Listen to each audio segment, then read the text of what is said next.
En el tranquilo suburbio de Maplewood, un pintoresco vecindario ubicado en las afueras de Chicago, la tragedia estaba a punto de desarrollarse. La comunidad era muy unida, el tipo de lugar donde todo el mundo conocía los asuntos de todos, o eso pensaban.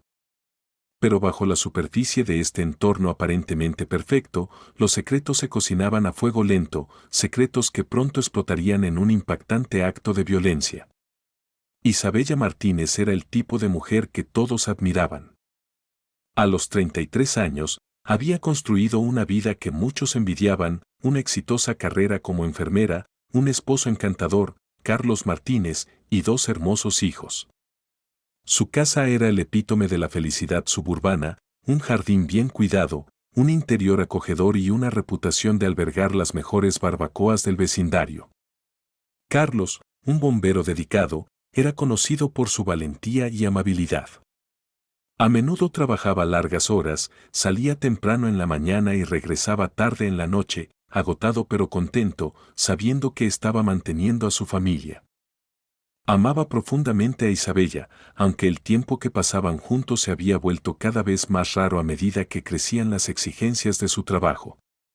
La prima de Isabella, Marisa, había sido su mejor amiga desde la infancia. Compartieron todo, desde sus primeros recuerdos hasta sus secretos más profundos. Marisa, casada con Gabriel Pérez, era ama de casa y criaba a sus 3 hijos en una casa a pocas cuadras de la de Isabella. Las dos familias eran inseparables, asistían juntas a la iglesia, celebraban los días festivos y dependían mutuamente para apoyarse. Pero a medida que pasaban los años, Isabella se encontró cada vez más sola. Carlos siempre estaba trabajando, y aunque ella entendía la importancia de su trabajo, la distancia emocional entre ellos comenzó a roerla. Sus conversaciones eran breves, a menudo se limitaban a discusiones sobre los hijos o la logística del hogar. La pasión que una vez ardió tan brillantemente en su matrimonio se había desvanecido en brasas. Durante este tiempo, Isabella comenzó a notar a Gabriel bajo una luz diferente. Gabriel era lo opuesto a Carlos, carismático, encantador y siempre listo con una sonrisa o una palabra amable. Tenía una manera de hacer que Isabella se sintiera especial, algo que no había sentido en años. Comenzó de manera bastante inocente, conversaciones casuales en reuniones familiares, miradas prolongadas que duraron un momento demasiado y, finalmente, intercambios coquetos que eran imposibles de ignorar. A medida que las semanas se convirtieron en meses, la química entre Isabella y Gabriel se volvió innegable. Encontraron razones para estar solos juntos, haciendo mandados, recogiendo a los niños de la escuela o simplemente compartiendo un café cuando Marisa estaba ocupada. Lo que comenzó como una diversión inofensiva se convirtió rápidamente en algo mucho más peligroso. A principios de 2019, Isabella y Gabriel se habían embarcado en un apasionado romance. Eran cuidadosos, se reunían en secreto siempre que podían, asegurándose siempre de que nadie sospechara nada.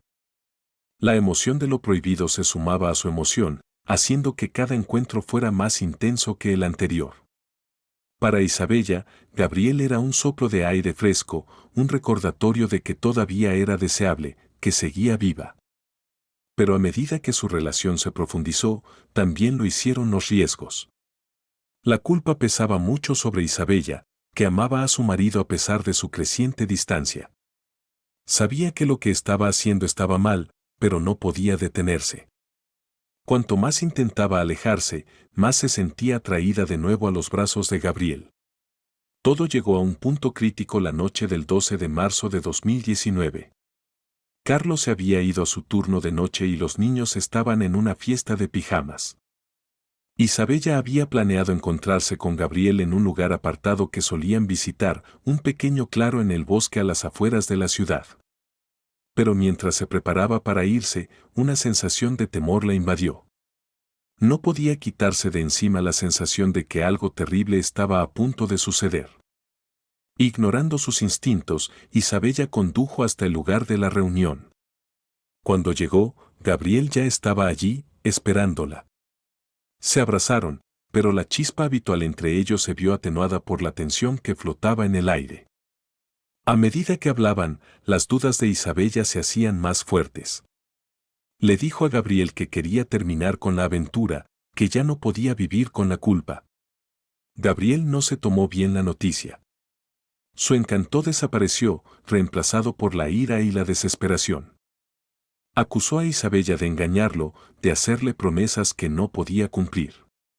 La discusión se intensificó rápidamente y ambos dijeron cosas que no querían decir. La pasión que una vez había alimentado su relación, ahora se está convirtiendo en algo más oscuro. En un ataque de rabia, Gabriel agarró el brazo de Isabella, acercándola a ella. Ella trató de alejarlo, pero él era demasiado fuerte. A medida que su lucha se intensificaba, la mano de Gabriel encontró una roca tirada en el suelo, en un momento de derramamiento de sangre. Con furia ciega, golpeó a Isabella en la cabeza. Cayó al suelo, con la sangre acumulándose bajo sus pies. Al darse cuenta de lo que había hecho, Gabriel cayó como una tonelada de ladrillos, el pánico se apoderó de él. Tenía que encubrir su crimen, tenía que asegurarse de que nadie lo supiera jamás. Gabriel arrastró apresuradamente el cuerpo sin vida de Isabella hacia el interior del bosque, ocultándola entre la densa maleza. Se secó la sangre de las manos y volvió a su coche, con la mente acelerada por el miedo y el arrepentimiento. Mientras se alejaba, no podía creer lo que acababa de suceder.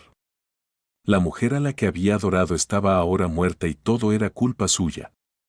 A la mañana siguiente, Carlos regresó a casa después de su turno, esperando encontrar a Isabella preparando el desayuno como de costumbre. Pero la casa estaba inquietantemente silenciosa. Los niños ya se habían ido a la escuela y el auto de Bella todavía estaba estacionado en el camino de entrada.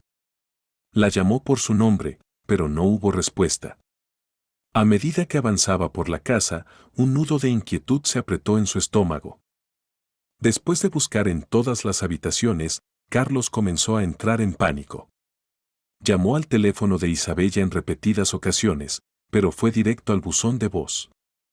Se acercó a Marisa y le preguntó si había visto o oído hablar de Isabella, pero Marisa no tenía ni idea de dónde estaba. Cada vez más frenético, Carlos se puso en contacto con la policía y denunció la desaparición de Isabella. La detective María Álvarez, una investigadora experimentada conocida por sus agudos instintos, fue asignada al caso. Llegó a la casa de los Martínez más tarde esa tarde, recopilando detalles de Carlos y examinando los alrededores en busca de algo fuera de lo común. La angustia genuina de Carlos era clara, pero como detective, Álvarez sabía que no se podía descartar a nadie hasta que los hechos quedaran al descubierto. La investigación comenzó con una búsqueda en el barrio. Los oficiales peinaron el área, interrogando a los vecinos y buscando señales de Isabella. Se colocaron volantes y la noticia de su desaparición se extendió rápidamente por la comunidad. A medida que pasaban los días sin señales de Isabella, la esperanza de su familia comenzó a disminuir. Marisa estaba devastada, incapaz de comprender lo que le había sucedido a su prima. Ella y Gabriel ayudaron a Carlos con los niños, haciendo todo lo posible para apoyarlo durante la pesadilla. Pero Gabriel era distante, su comportamiento inusualmente tenso. Evitaba el contacto visual con Marisa y a menudo estaba en su teléfono, paseando por el patio trasero a horas intempestivas.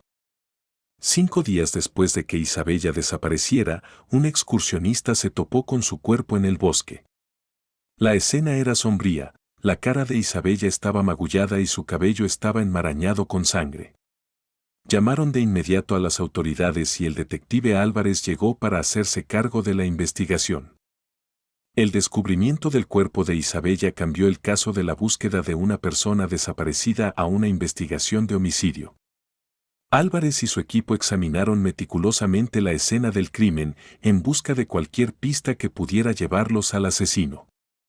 La falta de heridas defensivas sugería que Isabella no se había defendido, lo que indicaba que su atacante la había tomado desprevenida.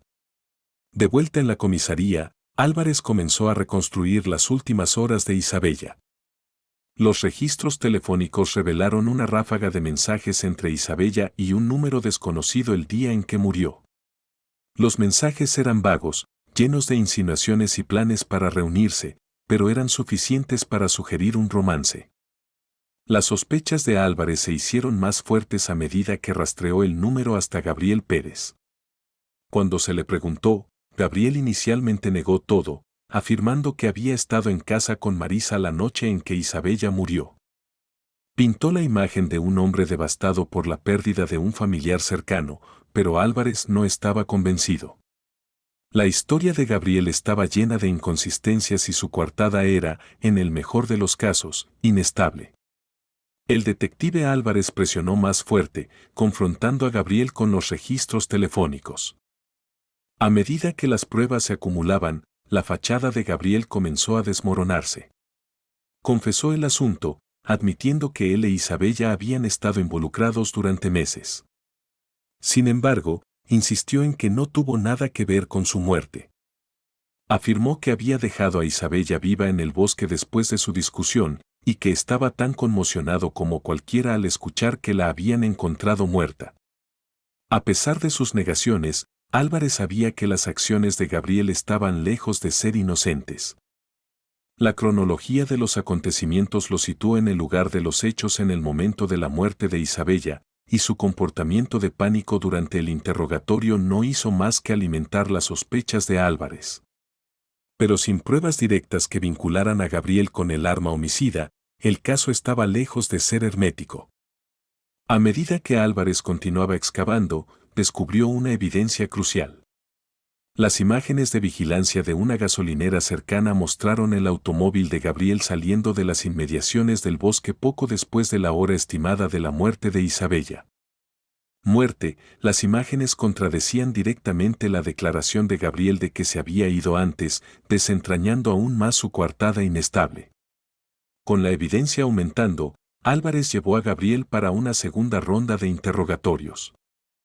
Esta vez, la compostura de Gabriel se rompió por completo. Ante la abrumadora prueba de sus mentiras, Gabriel finalmente confesó. Con lágrimas en los ojos, relató los acontecimientos de esa noche, admitiendo que había golpeado a Isabella en un momento de ira. Nunca había tenido la intención de matarla, afirmó, pero una vez que sucedió, entró en pánico y huyó, con la esperanza de que todo desapareciera de alguna manera. La confesión de Gabriel conmocionó a la comunidad. El asunto, que había sido un secreto cuidadosamente guardado, ahora era público, devastando a ambas familias. Marisa se quedó tambaleándose, lidiando con la doble traición de la infidelidad de su marido y su papel en la muerte de su prima. Las familias, que alguna vez estuvieron muy unidas, fueron destrozadas por la lluvia radiactiva, y el vecindario, que alguna vez fue visto como un refugio seguro, ahora se vio eclipsado por la tragedia. La confesión fue el principio del fin para Gabriel Pérez, pero estuvo lejos de ser el final del calvario para los que quedaron atrás. A medida que se difundía la noticia de su arresto, la comunidad luchó por aceptar la verdad. Las acciones de Gabriel habían destrozado algo más que vidas. Habían fracturado un vecindario que alguna vez fue cercano, dejando a todos preguntándose cómo pudo suceder una tragedia así justo debajo de sus narices. En los días posteriores a su arresto, Gabriel fue acusado de asesinato en segundo grado. La fiscalía no perdió tiempo en construir su caso, reuniendo las pruebas condenatorias de la aventura de Gabriel con Isabella y la violenta discusión que condujo a su muerte. Las imágenes de vigilancia, los registros telefónicos y su propia confesión pintaron una imagen clara de un hombre impulsado por una mezcla tóxica de pasión, ira y desesperación. Carlos estaba devastado. La pérdida de Isabella fue insoportable, pero la traición añadida de su romance con Gabriel caló aún más hondo. Había amado a Isabella, con defectos y todo, y ahora se quedaba solo para recoger los pedazos de su familia rota. Sus hijos, demasiado pequeños para entenderlo del todo, hacían preguntas que Carlos no se atrevía a responder. Todo lo que podía hacer era tratar de ser fuerte por ellos, incluso mientras su propio mundo se desmoronaba a su alrededor. Marisa, tambaleándose por el doble golpe de perder a su primo y su matrimonio, solicitó el divorcio de inmediato. Se negó a visitar a Gabriel en la cárcel, incapaz incluso de mirar al hombre que la había traicionado tan profundamente. La vida que habían construido juntos, una vez llena de amor y risas, ahora era un recuerdo doloroso que ella quería olvidar. Marisa se mudó de su casa, llevándose a sus hijos y lo que quedaba de su dignidad, y dejó el vecindario que ahora se sentía como un cementerio de promesas incumplidas. El juicio de Gabriel Pérez comenzó en julio de 2019 y atrajo una intensa atención de los medios de comunicación. Los reporteros llenaron la sala del tribunal, ansiosos por documentar cada detalle del sórdido asunto y el impactante crimen que siguió. La fiscalía expuso una cronología de los acontecimientos, haciendo hincapié en cómo el romance de Gabriel con Isabella se había convertido en un acto de violencia impensable. Lo retrataron como un hombre que no podía manejar el desmoronamiento de su vida secreta y eligieron el asesinato como un medio para silenciar a su amante. El equipo de defensa de Gabriel trató de argumentar que la muerte no fue intencional, pintando el incidente como un trágico accidente alimentado por emociones exacerbadas. Afirmaron que Gabriel nunca planeó dañar a Isabella, pero sus acciones en el calor del momento tuvieron consecuencias devastadoras. Sin embargo, el jurado vio a través de los intentos de la defensa de suavizar el impacto de las acciones de Gabriel. Las pruebas eran abrumadoras, y los emotivos testimonios de Carlos y Marisa no hicieron más que consolidar la opinión del jurado sobre la culpabilidad de Gabriel. Carlos subió al estrado, con la voz quebrada mientras describía cómo encontró su casa vacía esa fatídica mañana y la agonía de enterarse de que su esposa había tenido una aventura con su mejor amigo. Su dolor era palpable, cada palabra cargada de tristeza y traición. El testimonio de Marisa fue igualmente desgarrador. Habló de su incredulidad al descubrir la doble vida de su marido y la insoportable pérdida de su confidente más cercana.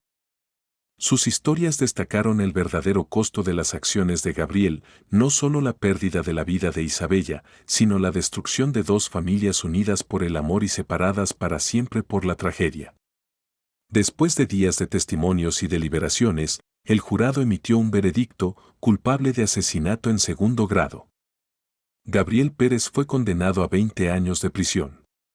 Con la posibilidad de libertad condicional después de los 15 años, la sentencia trajo poco consuelo a aquellos a los que había lastimado. Para Carlos, Marisa y sus hijos, ninguna cantidad de tiempo tras las rejas podría compensar lo que habían perdido. ¿Qué piensan de este caso? Déjenos sus comentarios y muchas gracias por visitarnos.